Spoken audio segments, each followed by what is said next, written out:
तब तक मुझे पता चल गया था कि मुझे कोई समस्या है, लेकिन मैं शराब पीना बंद नहीं कर पा रहा था। तलब मुझे बार बार घेर लेती थी और मैं बार बार प्रलोभन में पड़ जाता था।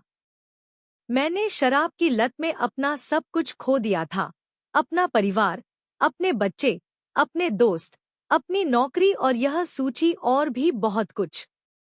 फिर एक दिन मुझे लगा कि सब कुछ बहुत ज्यादा है और मैं पूरी तरह से टूट चुका था और अवसाद की गर्त में डूब गया था। मैंने एक इमारत से कूदकर आत्महत्या करने की कोशिश की। उस समय मैं नशे में था। यह मेरे सबसे बुरे दौर की घड़ी थी। मेरे परिवार ने मुझे डिटॉक्स के लिए मजबूर किया और फिर मुझे तुलसी भेज दिया। मैं मान गई क्योंकि मेरे पास कोई विकल्प नहीं था। मैं इस मानसिक स्थिति के साथ आई थी कि मैं 3 महीने तक बस सोख लूंगी और सब ठीक हो जाएगा। यही वह समय था जब मैं सबसे ज्यादा अस्थिर थी। मेरे मूड में भयानक उतार चढ़ाव आते थे। मैं एक पल खुश होती और अगले ही पल दुखी।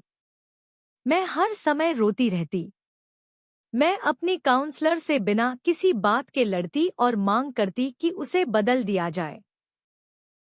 मैं एक बहुत ही मुश्किल मरीज थी, लेकिन तुलसी के कर्मचारी फिर भी मेरे साथ अच्छे थे।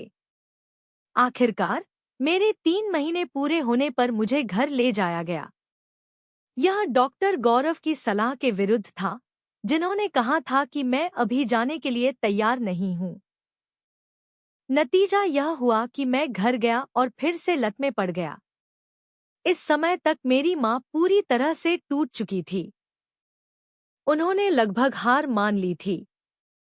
मैं स्वेच्छा से तुलसी के पास लौट आया। दूसरी बार मैं सचमुच ठीक होना चाहता था। मैं डॉक्टर गौरव पर भरोसा करने और जब तक वे उचित समझें, तब तक उनके पास रहने के लिए तैयार था। मैंने अपनी काउंसलर एकता की बात मानी और जब भी मुझे उनकी जरूरत पड़ी, वह हमेशा मेरे साथ रहीं।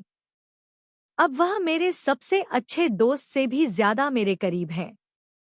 मैंने खुले विचारों वाला होना सीखा और नशे से दूर रहने के लिए कुछ भी करने को तैयार था। मैं श्री अनिल गुप्ता से मिला, जिन्होंने छोड़ दो, ईश्वर पर छोड़ दो जैसे सरल शब्दों से मेरी जिंदगी बदल दी। यहीं से मैंने समर्पण किया। उन्होंने मुझे कठोर प्यार दिया, जो शुरू में मुझे बिल्कुल पसंद नहीं आया, लेकिन धीरे धीरे मुझ पर गहरा असर डाला और आखिरकार मुझे बदल दिया। डॉक्टर गौरव भी मेरे प्रति बहुत दयालु थे और हमेशा मेरी बात सुनते थे। वे मेरे प्रति बहुत दयालु थे। उन्होंने मुझे अपने बारे में कई ऐसी बातें सिखाईं, जिनसे मुझे नशे से दूर रहने में मदद मिली। सबसे महत्वपूर्ण बात यह थी कि उन्हें सहज ही पता चल जाता था कि मैं कब बदल गया हूँ और दुनिया का सामना करने के लिए तैयार हूँ, संयमित। आज मैं तुलसी की वजह से नशे से दूर हूँ। स्टाफ ने मेरे साथ बहुत अच्छा व्यवहार किया और मुझे यह एहसास दिलाने में बहुत मदद की कि मुझे जिंदगी में शराब की जरूरत नहीं है। उन्होंने मेरा खुले दिल से स्वागत किया। हालांकि मैं फिर से नशे की लत में पड़ गया था, जबकि ज्यादातर लोग ऐसा नहीं करते। मुझे तुलसी में अपने प्रवास के बारे में कोई शिकायत नहीं है और मैं किसी भी शराबी या नशेड़ी को, जिसे मदद की जरूरत हो, इसकी पुरजोर सिफारिश करूंगा। तुलसी के जरिए मैंने जिंदगी भर के दोस्त बनाए हैं। हर बार जब मैं वहां जाता हूं, तो मुझे ऐसा लगता है जैसे मैं घर आ गया हूं।